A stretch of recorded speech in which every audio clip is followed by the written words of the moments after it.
Racikan Berita. Aku bersumpah demi negeri ini. Aku bersumpah demi negeri ini. Negara Kesatuan Republik Indonesia. Negara Kesatuan Republik Indonesia. Satu. Kami bangsa Indonesia. Kami bangsa Indonesia. Berketuhanan yang Maha Esa. Berketuhanan yang Maha Esa. Dua. Kami bangsa Indonesia. Kami bangsa Indonesia. Berkemanusiaan yang adil dan beradab. Yang adil dan beradab. Tiga. Kami bangsa Indonesia. Kami bangsa Indonesia. Menjunjung tinggi Persatuan persatuan dan kesatuan Indonesia. Empat. Kami bangsa Indonesia. Kami bangsa Indonesia. Berkerakyatan yang dipimpin oleh hikmat kejaksanaan dalam permusyawaratan kebagilan. Lima. Kami bangsa Indonesia. Kami bangsa Indonesia. Keadilan sosial bagi seluruh rakyat Indonesia. Bagi seluruh rakyat Indonesia. Merdeka!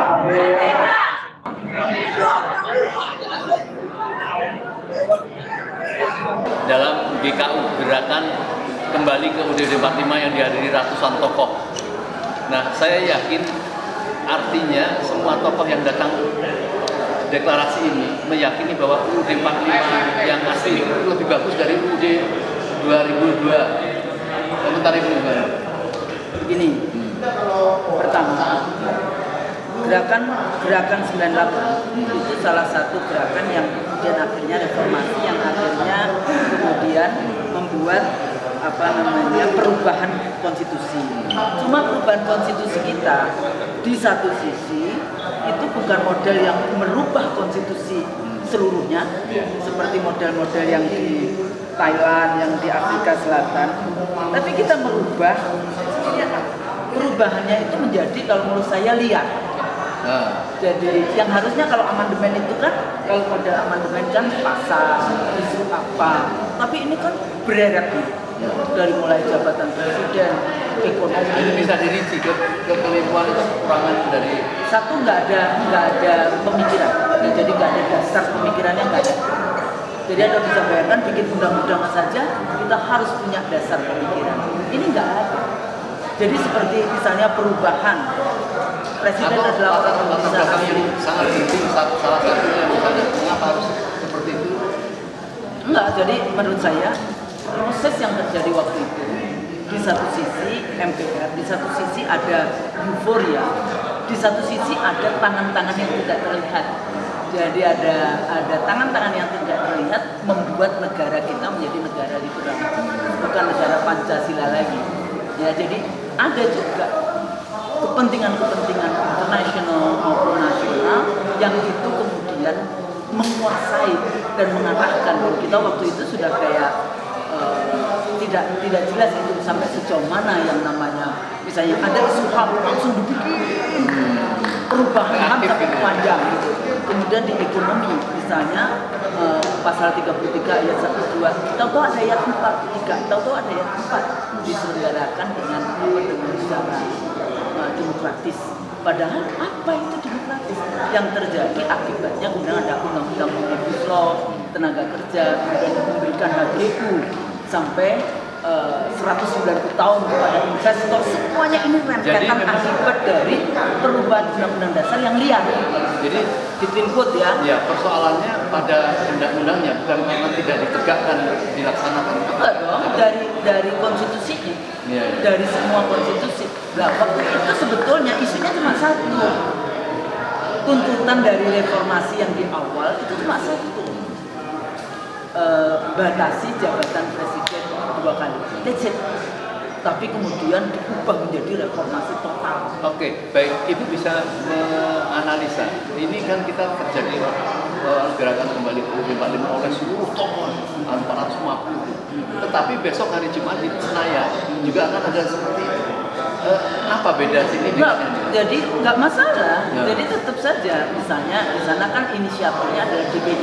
Makanya tadi saya katakan bahwa gerakan ini jangan dimasukkan sebagai gerakan yang konstitusional, gerakan yang melawan konstitusi, enggak. Karena DPD sebagai lembaga negara Republik Indonesia sudah menyatakan memberikan putusannya pada pidato di 17 Agustus yang lalu untuk kembali kepada Undang-Undang Dasar 45. Jadi inline dengan itu kita sebetulnya melanjutkan, tidak hanya DPD yang dipilih oleh rakyat, tapi juga tokoh-tokoh jadi masyarakat yang intinya sama ya, 45 yang tinggal di sana sama jadi di sana. sama. Tinggal nanti bagaimana kemudian mempertemukan artikulasi dan agregasi kepentingan itu melalui lembaga. Ada yang mencurigai dimanfaatkan hasil dari 45 itu pada rezim, dan itu nampak ketidaktegasan oleh ketua MPR, ketua DPD terhadap ini. Ya, itu kan kontestasi. Ya. Kan biasa saja kontestasi. Ya, bisa saja presiden kemudian mengambil alih, didekretkan, tapi kemudian untuk kepentingan pribadinya bisa saja. Dulu dekret presiden yang waktu Badan Konstituante itu tinggal satu memutuskan apakah dasar negara Islam atau Pancasila, yang akhirnya kemudian tidak pernah kalah berwenang dari dua isu itu, maka presiden ambil alih. Tapi kemudian sejak itu model presidensial kita, presiden juga kepala negara, kepala pemerintahan dan kepala negara sampai hari ini. Ya kalau dulu zaman di awal-awal reformasi, awal-awal pemerintahan kan presiden sendiri, perdana menteri sendiri, kepala negara dan kepala pemerintahan. Makanya kita kenal dulu di Indonesia yang namanya perdana menteri, ya kan?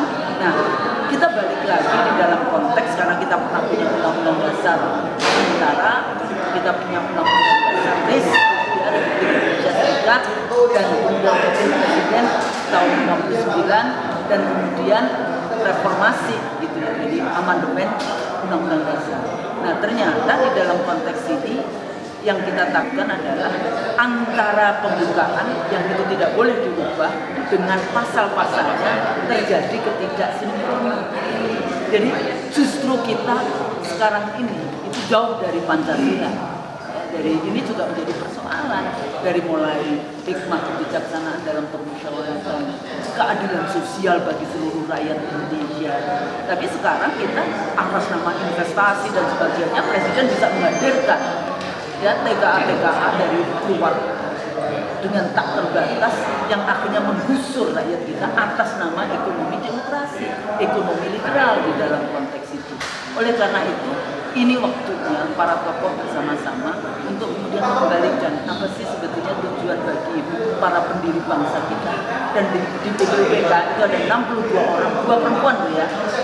Ada Siti Sukaptina dan Maria Pulva di dalam konteks itu. Jadi selain founding fathers, ada founding mothers-nya bangsa ini. Baik, di dalam masalah ini yang sedang ramai, masalah pilpres.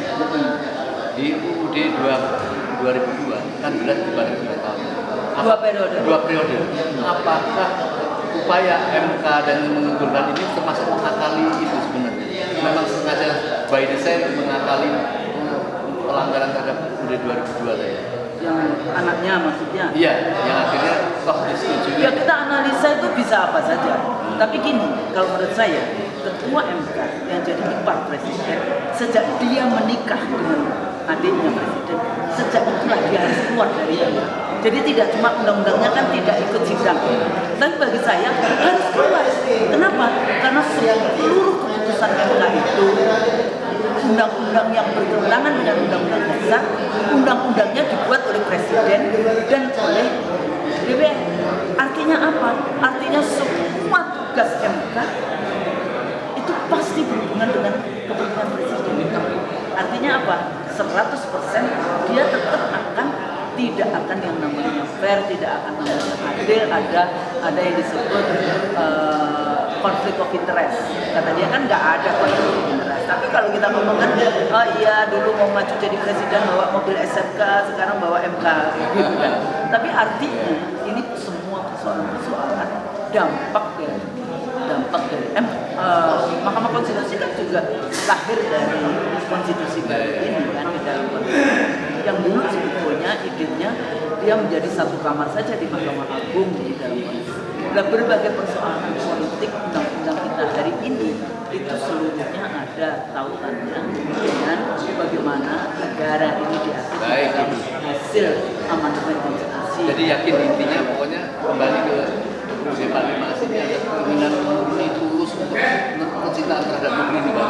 Justru misalnya dengan undang-undang omnibus silakan ya, cipta kerja, lapangan kerja, HGU 109 tahun. Itu loh Palestina 75 tahun baru. Wilayahnya tinggal cuma West Bank itu pun masih diokupasi, masih dipinggirkan. Sekarang Gaza ya dibombardir seperti itu untuk diambil, dibersihkan, dijadikan negara Israel. Hanya 75 tahun. Kalau kemudian HGU diberikan 190 tahun, kira-kira nanti Indonesia masih ada Itu ya, jadi salah satunya ini. melindungi kedaulatan negara Republik Indonesia. Eksis Ini tidak saya mohon Ibu menjawab isu-isu karena ini kebanyakan gerakan-gerakan ini karena juga punya konflik of interest. Apa saya tanya? Katanya ini yang tidak masuk di dalam ketiga capres ini sehingga mencari mainan baru ini. Tujuan sebenarnya sudah bagus. ya boleh silakan aja. Ya. Kita juga tidak tahu. Betul. Gitu ya. Jadi kalau Anda berarti ada konflik of interest juga, Ya. gitu, kenyamanan dan sebagainya. Tapi pernah nggak bermuhasabah, merenungkan kembali arah dari perjalanan bangsa dan negara Republik Indonesia? Kita yang tadi saya katakan, apakah 2045 kita masih ada? Anak cucu kita digusur seperti apa yang terjadi di Rempang, seperti apa yang terjadi di IKN, seperti apa yang terjadi di Kolaka, seperti apa yang terjadi di Halmahera Tengah, di Papua, di seluruh wilayah Indonesia yang ada dengan undang-undang cilaka, undang-undang omnibus tenaga kerja itu memberikan investor kekuasaan 190 tahun. Terakhir, Apa? terakhir, bagaimana perjuangan pengguliran ini? Oh, tadi yang saya tanyakan metode. Apakah kita menggunakan MPR? Jadi putusan MPR. Artinya harus ada pressure kepada MPR. Tapi DPD udah. DPR kan belum. Tapi gerakan rakyat harus terlihat dalam Belum. Ini baru yang Baru proses. baru kelembagaan. Terus kemudian apakah dengan yang tadi saya bilang sebagai presiden susah, gitu kan? Karena kita tahu masalahnya di situ juga. Yang ketiga, kita bisa yang saya sebut sebagai konvensi konstitusi. Tetap negara tapi dia mengundang rakyat. Tapi kalau mereka nggak mau konvensi rakyat. Nah ini sebetulnya waktunya tidak tergantung dari pilpres hal yang lain. Yang berikutnya lagi masih ada perubahan secara ilmu politik ada melalui referendum. Jadi semua rakyat itu diajak. Biasanya di Thailand, di Afrika Selatan itu 2 tahun begitu. Jadi apakah lebih cepat atau akan ada proses? Ya terserah kepada para pejuang. Anda siap untuk cepat ataukah ternyata kalau hasil kan selalu kita lah kalau kita tetap berjuang, hasil Bapak yang menentukan, tapi kita terus-menerus melakukan yang disebut sosialisasi, proses conscientiousness, proses penyadaran kepada masyarakat, kepada tokoh, kepada elit, kepada partai. Ini loh sekarang kita sudah rusak karena referensi undang-undang dasar kita tidak sesuai dengan pembukaan undang-undang. Iya, baik Ibu, terima kasih. Luar biasa ini. Saudara, kita saksikan berapa tokoh, ratusan tokoh hadir. Ternyata perbaikan terhadap negeri ini kita tidak khawatir, ya. Dan semangat rakyat untuk mendukung terhadap ini, insya Allah Indonesia akan terselamatkan.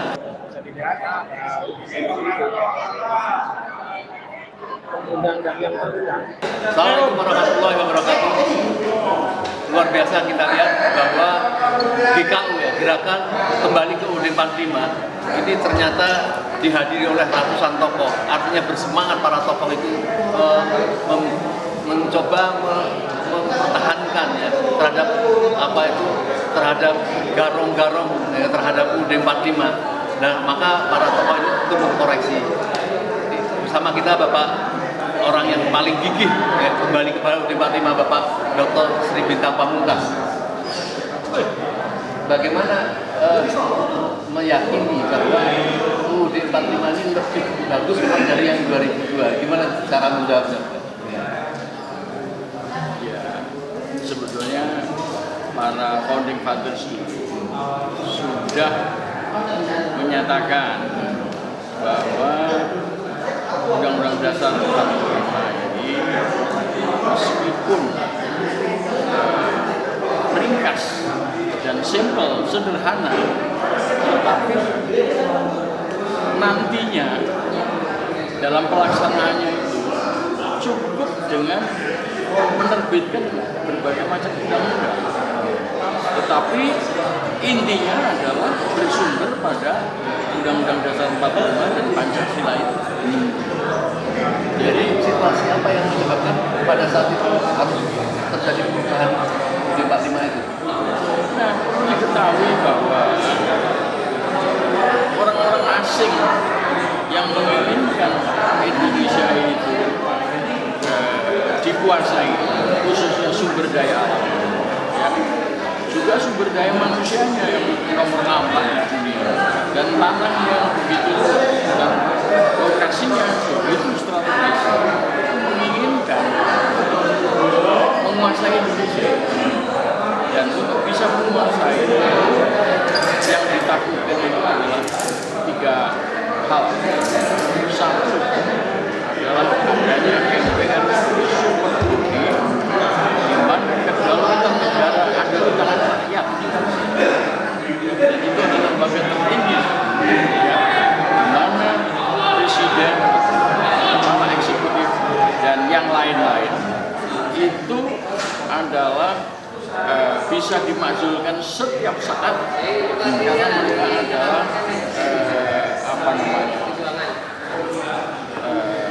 karena MPR adalah lembaga tertinggi negara ini. Jadi itu satu.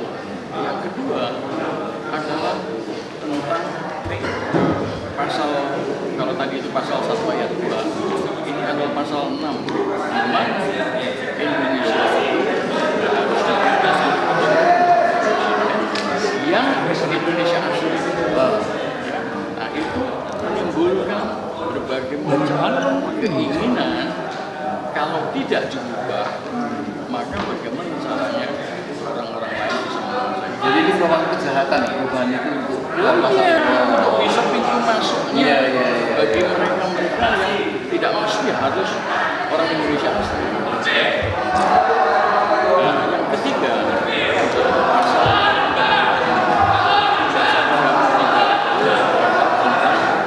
doktrin perekonomian Indonesia, doktrin kesejahteraan Indonesia, ya, yang anti kapitalisme, anti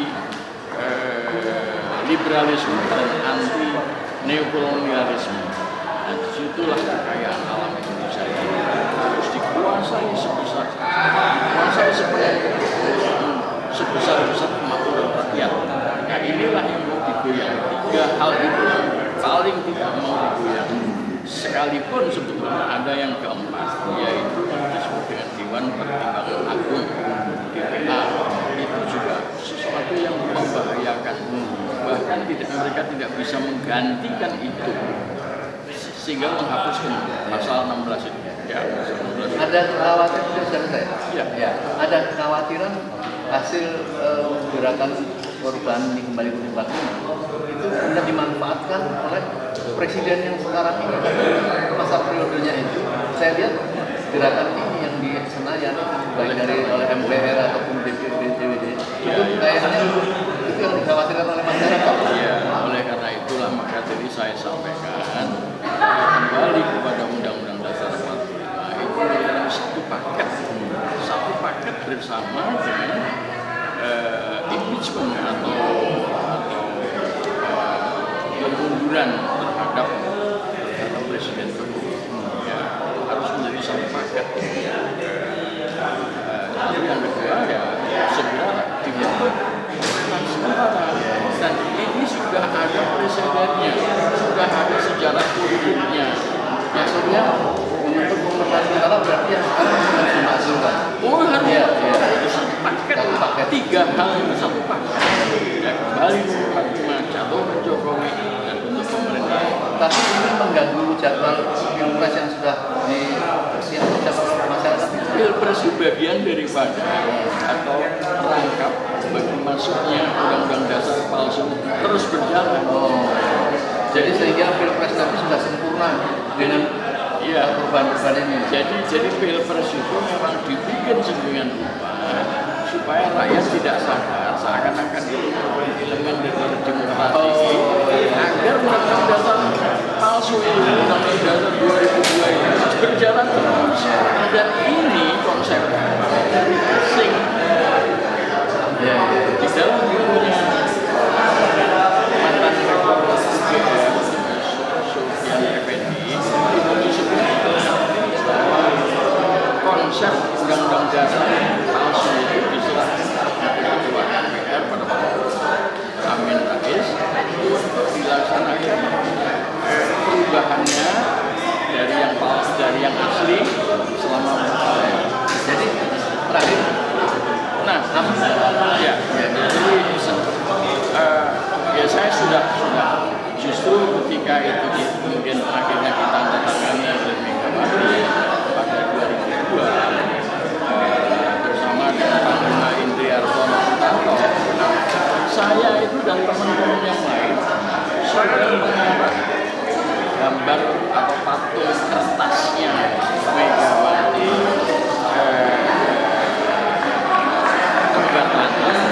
dan Amin Rais itu dibakar di Senayan itu akhir 2002. Kita juga membuat gambarnya siapa? Gus Dur. Tetapi tidak selesai, tidak jadi. sama para mereka yang disebutkan Pak Bintang tadi, berarti sekarang ini harus bertobat dan kembali kepada jadi kita sudah sadar betul, bahwa undang-undang dasar itu tujuannya adalah Indonesia. Baik, terakhir lagi nih, Pak Bintang setuju apabila semua capres itu dia juga harus menyatakan sikap pada perubahan pemerintahan. Oh iya, dan mereka harus merelakan dirinya untuk tidak menjadi capres. Baik. Iya, capres ini tujuan saya bilang perangkap semacam perangkap tikus, capres-capres itu menjadi dendengnya, ya, dan kemudian masyarakat disuruh bergotong-gotong untuk masuk ke perangkap itu, udah terjebak dengan undang-undang dasar palsu. Bagaimana terhadap tuduhan orang-orang yang dilakukan gerakan perubahan ini karena dia tidak terangkat oleh tiga capres ini kemudian mencari mainan sendiri? Apa jawaban tegas terhadap orang-orang seperti itu? Ya kalau kita lihat mereka kan boneka-boneka semua. Oh, boneka itu. Ya kan? Nah kita ingin mencari yang bukan boneka. Iya. Siapapun yang akan terpilih itu terserah kepada Allah, ya kan? Allah mengatakan bagaimana aku ambil kekuasaan dari yang aku kasih kekuasaan kepada yang aku mau. Jadi nggak ada itu keinginan yang seperti itu. Nanti partai-partai itu kita bubarkan semua, kita ganti dengan partai-partai yang baru dengan ide-ide baru sesuai dengan pelaksanaan undang-undang dasar 45.